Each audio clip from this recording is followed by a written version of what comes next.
first Georgians, 40 Georgians, came to the United States in 1897.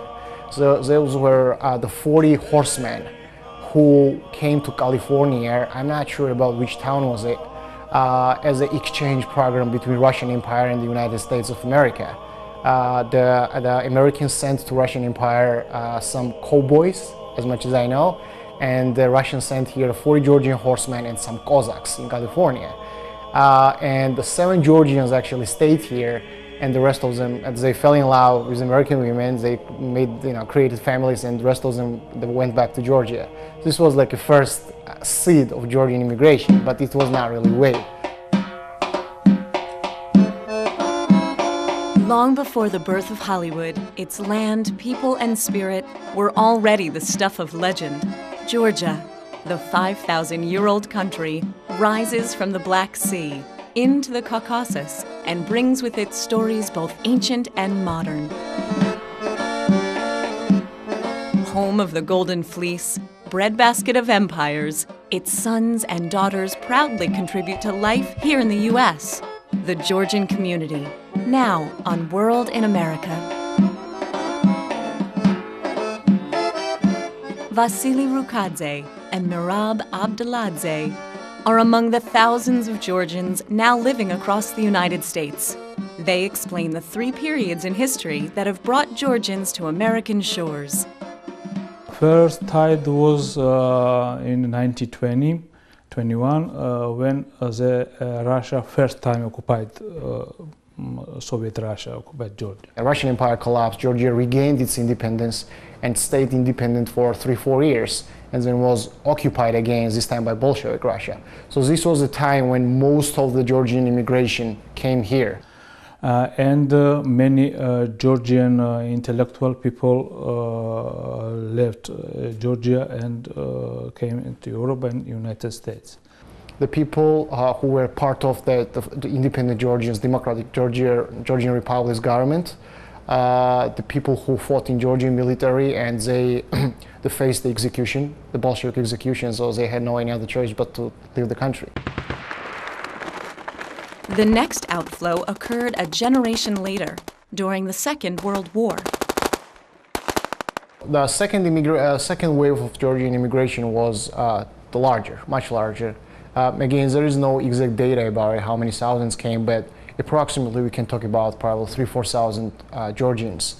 Who were these people? They were just ordinary Georgians, the workers, the peasants, the members of the Georgian intelligentsia who the Stalin took to the World War II. People who turned themselves into the Allied forces, Americans and British, and then made it to America. Most of them are actually assimilated. They became the part of American society, and they contributed a lot to the society.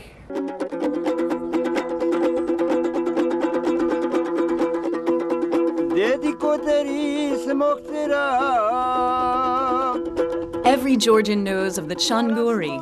In skillful hands, its 4 strings carry notes of sorrow and joy.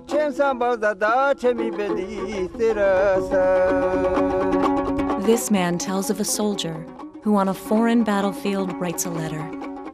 "Go with peace," he seals the message. "Home to my motherland. I can't say when I'll be coming home."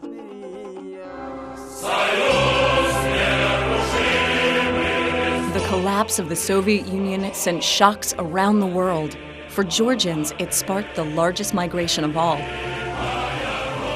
Much bigger and much serious immigration tide was after collapse of Soviet Union. Many people, many immigrants, scientists, the writers, analysts, ethnographers, they try to collect information like how many thousand people left Georgia. We don't know, but we talk probably about 1 million people. People who went to Russia, went to Europe, went to America, went to Australia, and Canada. But to America, we talk about probably 40–50,000 Georgians. So what drove so many to new and distant lands? Mr. Abdeladze and his wife, Dr. Tamar Bibilashvili, left distinguished positions in Georgia when conditions there turned for the worse. Like Mr. Rukadze, the couple experienced the third wave of Georgian emigration firsthand. There was different reasons, and one of them was economical, because in the 90s Georgia was in the economical trouble, political hardship like this. It's a political issue. It's a political issue for other societies, for other countries, internationally. But for me, this was the personal problem, political problem affecting the country's economy, because it devastated the country economically and it pushed the people out of the country, like me. I am one of those million Georgians who left Georgia in 1990s because of these wars, because of the civil war, because of the staged military coup.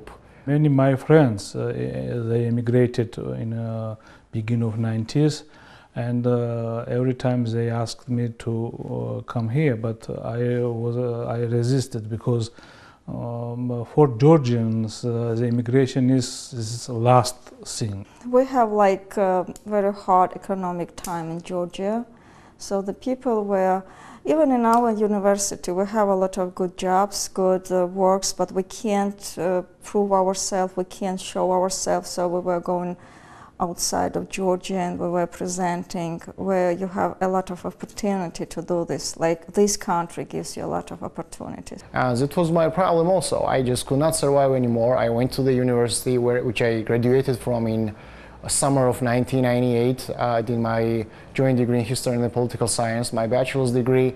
And when I looked around, I just saw that there was now a possibility of survival for a single individual like me.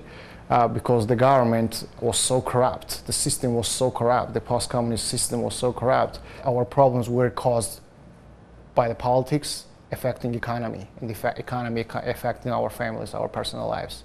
And I'm just one of the products of this process, destructive process. Some responded to the turmoil in their country by embracing a vision of hope. Eliso Siglauri dreamt of building a town, a place of prosperity and peace. The sculptor forged her dream into the Georgian Cultural Center. From New York City, it promotes kindness and understanding through the power of art. I started Amirani in 2002. It was established, and from very beginning I decided to make the cultural center, the worldwide cultural center, because I had the idea to build up the small town, the town of love for all people and all cultures. And that's why I started this organization from very beginning. But later I decided to add the Georgian culture, because it was very hard to start from this, and because of the nobody knows nothing about Georgia, who we are, from where, why, and it was hard to explain them. Through the Amirani Center, Ms. Siglauri works to uplift the human spirit. She spreads the beauty of Georgian culture from her Manhattan location. Her organization helps rebuild families through charity and works to see priceless pieces of history through to a new day. Bridging Asia and Europe, witness to a parade of civilizations, Georgia enjoys a rich, unique culture. Its dreamy landscapes and vibrant traditions inspire locals and visitors alike. Georgia is one of the oldest countries in the world, and it has very interesting culture and very interesting history. It's a very beautiful country. It's a very beautiful country, and it used to be one of the richest, the wealthiest, most affluent society under the Soviet Union. It's hardworking people with very rich history in the culture. Many our American friends usually spend summertime in Georgia. I know 4 or 5 my American friends. They permanently in July or August are going to Georgia, and they like Georgia for hospitality, for customs, for nature. So Georgia is very mountain country and with nice nature, like Montana with sea too. As a nature, it's very subtropical climate. It's well located on the east coast of the Black Sea. The climate is very medium, just perfect for summer vacationing on the Black Sea coast. The perfect for winter the resorts. There are several Georgian winter resorts which are no less than any winter resorts in Switzerland or Germany. It's a very pretty nice country with people who loves guests. High above Tbilisi, Georgia's capital city, stands Kartlis Deda, the Georgian mother. Erected in 1958, the statue has come to symbolize the vigor and hospitality found in the Georgian character.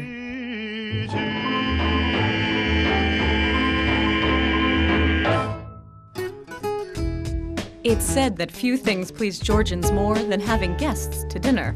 Vasily Rukadze takes us to his favorite restaurant in all of Brooklyn. It's called Tamada. It's pretty popular Georgian restaurant with lots of variety of Georgian foods. They cook everything, absolutely whatever the Georgians they cook back at home. It's satsivi, khachapuri, the qveli, chadi, the pkhaleuli, all these Georgian varieties. Very delicious. I like this restaurant a lot. At a Georgian feast, the tamada, or head of the table, reigns supreme. Part teacher, part orator, part MC, great memories begin and end with the tamada's good cheer. It's a world-known cuisine, Georgian cuisine. Everybody who tasted it fell in love with it. President Clinton, who tasted the Georgian food in Moscow when he visited Moscow back in the 90s. The George W. Bush, who visited the Georgia in 2005. He loved Georgian food. The specials are the khachapuri, which is a cheese inside the dough. I don't want to compare it, but it's like a pizza, but it's very delicious. It's like not very thick layer of dough and with a cheese inside. Then there is a satsivi, which is the chicken or a turkey dipped into the sauce of walnut, the walnut sauce. So, welcome to Georgian cuisine. It's well-known cuisine. It's a big cuisine of the small country. Using only the freshest ingredients and made with painstaking care, Georgian cuisine expresses the very opposite of fast food. Many of its preparation take hours to make. Dr. Bibilashvili serves up some of her delightful homemade fare. Okay, this is vegetables. This is cabbage, which is with walnut sauce. This is very special Georgian food, which is also vegetable. It's eggplant with walnut, and this is also walnut sauce and chicken. So it's called baje. It's called just badrijani, and it's called pkhali. I'll let you try them. The Georgian food is very special, and sometimes for people who likes McDonald's foods, this is very difficult to accept Georgian foods. But many people like Georgian foods because it's very special and very tasty.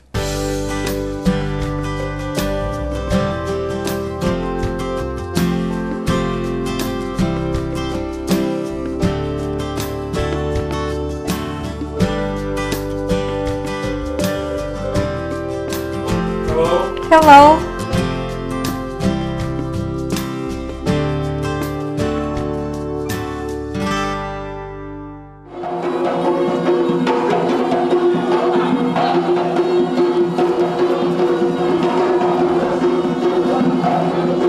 Beyond cuisine, nothing speaks to the color and energy of a people like its music and dance. Georgian footwork and melodic mastery are world-renowned. Here, the Georgian National Dance Troupe delivers breathtaking athleticism and pure imagination. Georgians take their culture seriously. Children are raised to master at least one of the lively arts. A love of song and dance flows through the veins of both the young and old.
Decades, the national dance troupe has thrilled audiences around the globe.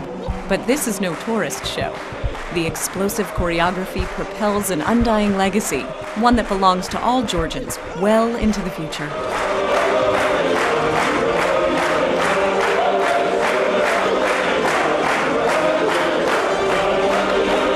Music and dance, of course, can only reveal so much about a culture. There are the everyday things, the unspoken customs. How does a community thrive in its identity outside the land of its roots? What challenges do Georgian families face living in America? They talk in Georgian, they eat Georgian food, they sing Georgian song, and they keep language alive, and they keep Georgian personalities, I can say this. Usually, historically, the Georgian family has very tight ties between family members. But the young members, they try to be more free, like this, you know, we are living in the United States. And sometimes this is very difficult for older generation to accept this.